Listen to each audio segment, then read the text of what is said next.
What is up? Welcome to Food and Philosophy episode 22. 22. Still on the profit. And it's another Ike's Day.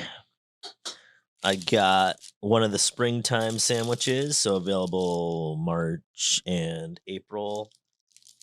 I got a sandwich called the Easter Bunny. Ike, why is your Easter Bunny sandwich Thanksgiving themed? I'm like, I don't know. Didn't that seem like the opposite of Thanksgiving, which a vegan or vegetarian Thanksgiving sandwich would be the opposite of Thanksgiving? I don't know. So Easter's opposite of Thanksgiving. That's why this veggie version is called the Easter Bunny. But luckily for you, that means you also get to get it in the spring instead of just during Thanksgiving. So this is got sriracha, cranberry, vegan turkey, cheddar cheese, and stuffing. We only do this sandwich 4 months a year. We used to only do it 2, but then we realized, hey, Easter Bunny, it's going to be Easter someday in the spring. So boom, Easter Bunny. I got this one on sourdough, double toasted. Look at that. Oh my gosh.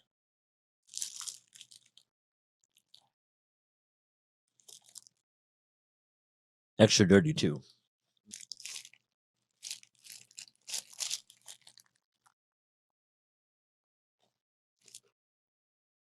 If it doesn't get all over the face, your face doesn't belong. Wait, doesn't belong. Get all over the place. It doesn't belong in your face.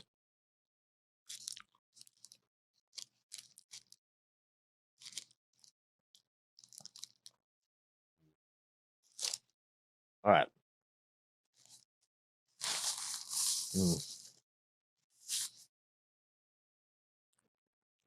On this location, also, well, it was the same location as last time. This is an Ike's tea. I got the Mr. Tickles. Can't really see it. But a Mr. Tickles is mango, strawberry, mint, lemonade iced tea. So it's like an Arnold Palmer, but with mango, strawberry, mint, lemonade. I love you, Isabella. Or Isabel. I can't say your last name. I'm addicted to you.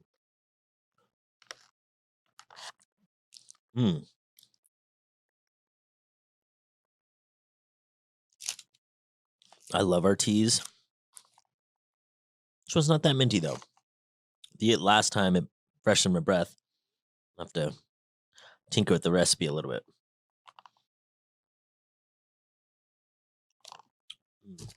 All right. Let's get serious, although food is pretty serious.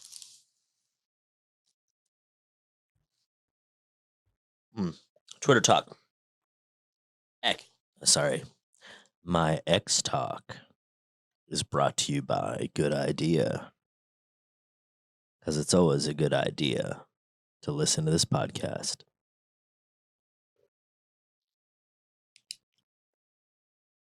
Politics. We're going to get a little political here, but not in the way that you think I'm about to get it. Because I'm not a psychopath, sociopath. I don't actually know what because I'm not a narcissist. I'm not sure what the actual clinical thing is. Because I'm not one of whatever those are. I actually follow folks on both sides of the political spectrum. I'm talking about way left and way right. Way left and way right, which means I see people going, yay for president and yay for Trump and boo for president and boo for Trump. Like I see that on my regular follow page. It's not even on the For You where they try to invoke in engagement by triggering people. It's like literally people I follow are on both sides.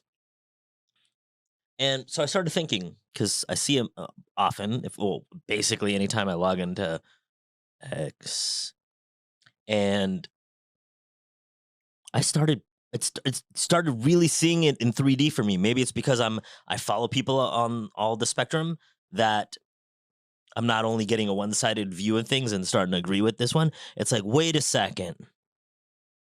What this person is saying that I agree with, they're saying something else that I don't agree with, because it's like basically and I don't want to say they 100% toe the right left line, all of them, but for the most part, I don't see someone on the left agreeing with something on the right that I follow. I'm not talking about other folks that I follow.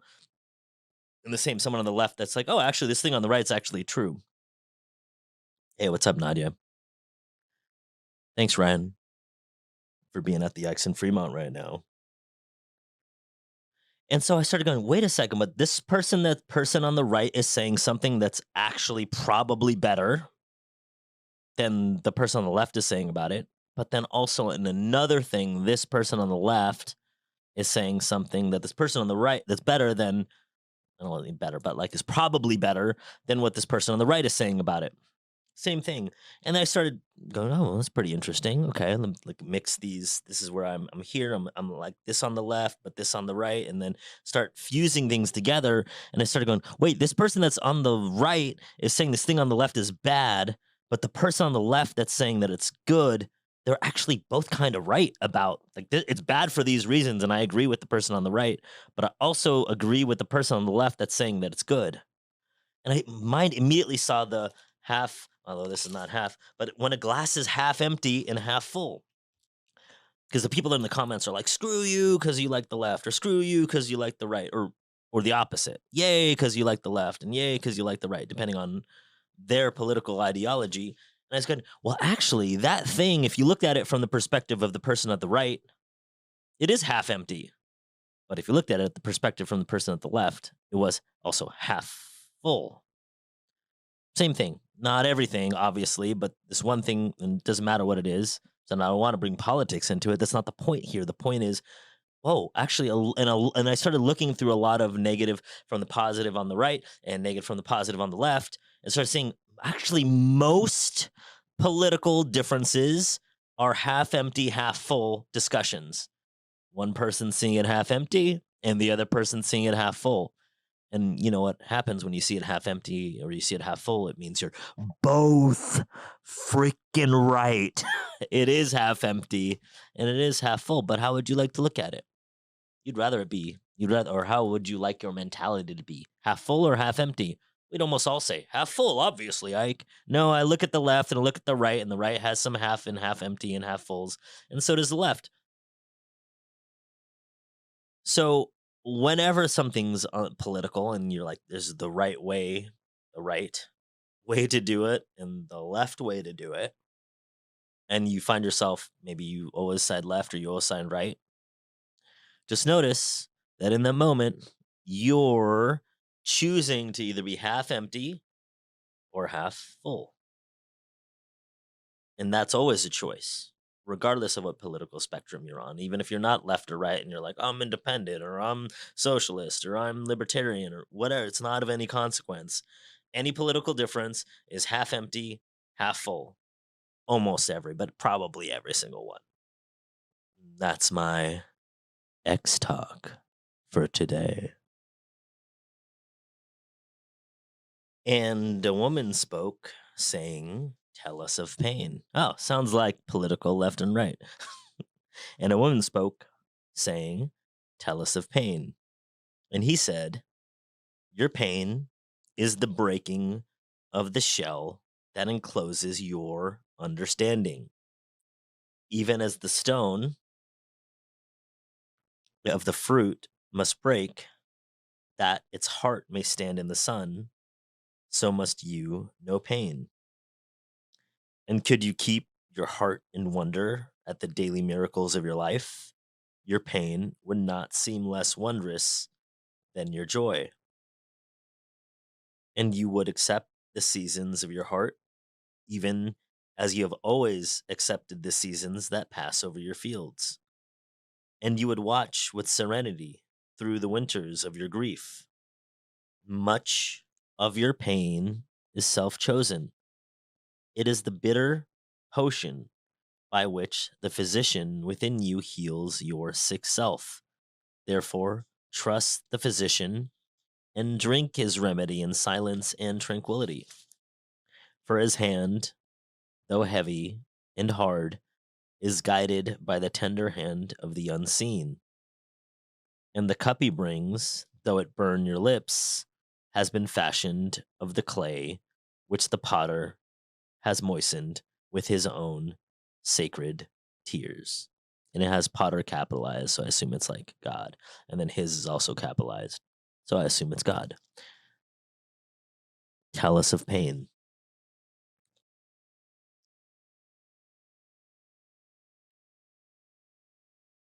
For us as humans, pain is a compass to what's not only true for us, but also to help us move towards the truth of what you actually want.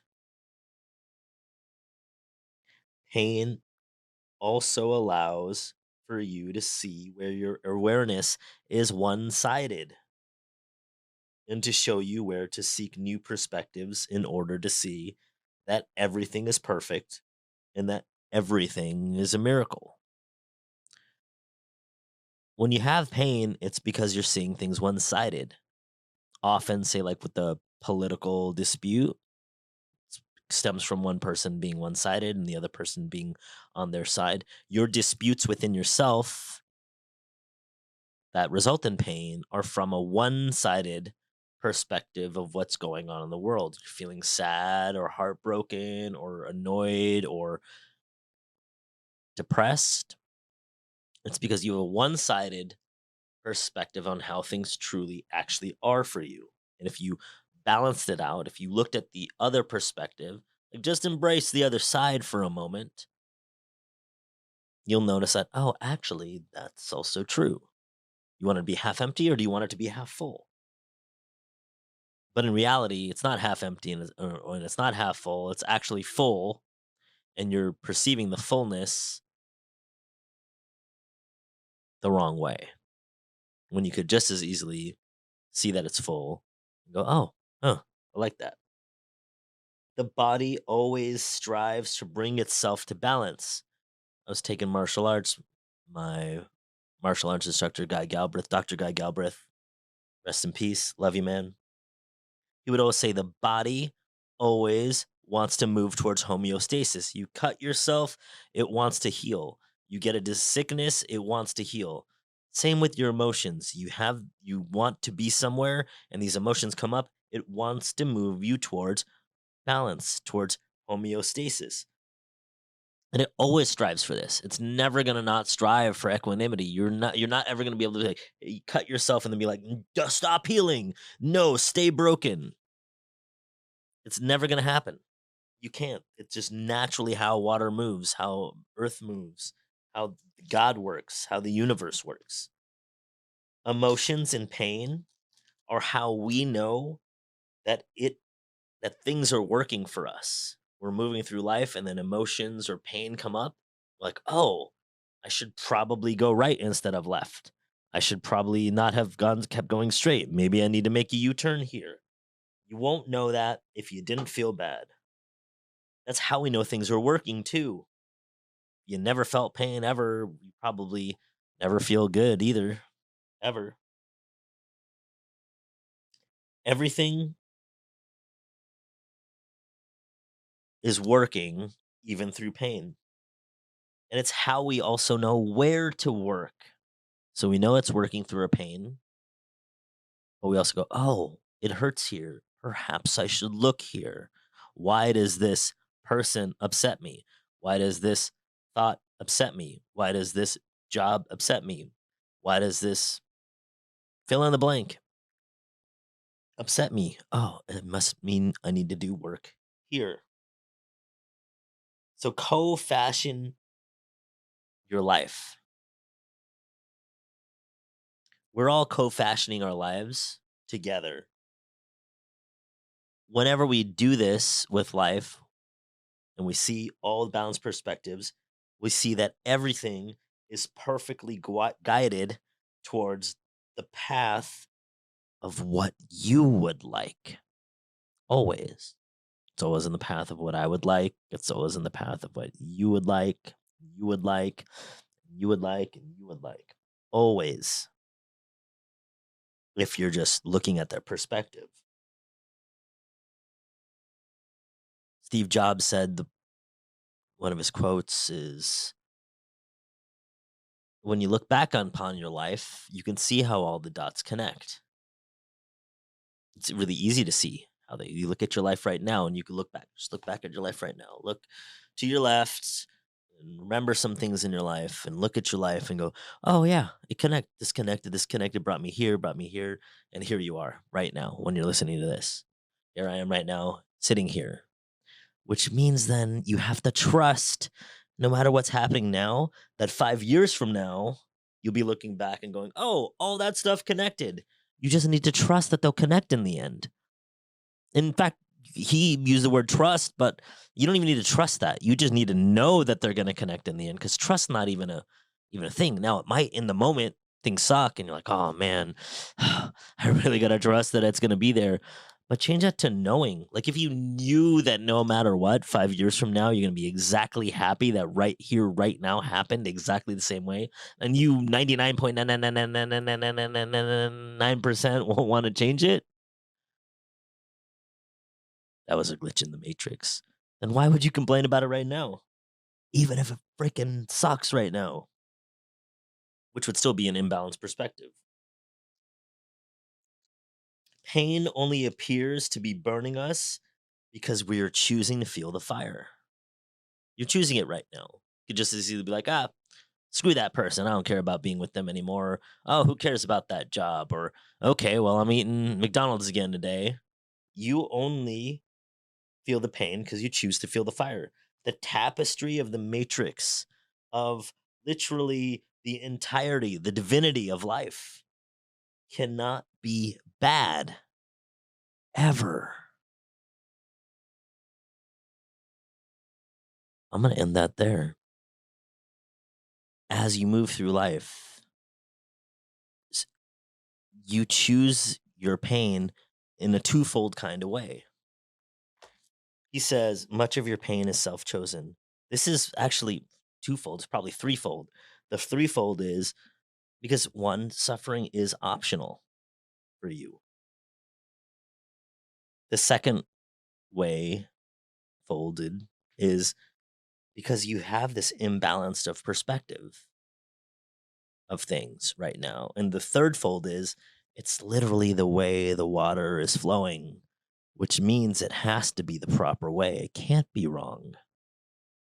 So even if it might feel like pain, it's not necessarily going to end up in pain. And no matter what you're going through right now, it doesn't matter when it's only a matter of time. Your well being is your greatest contribution to humanity. No exceptions ever.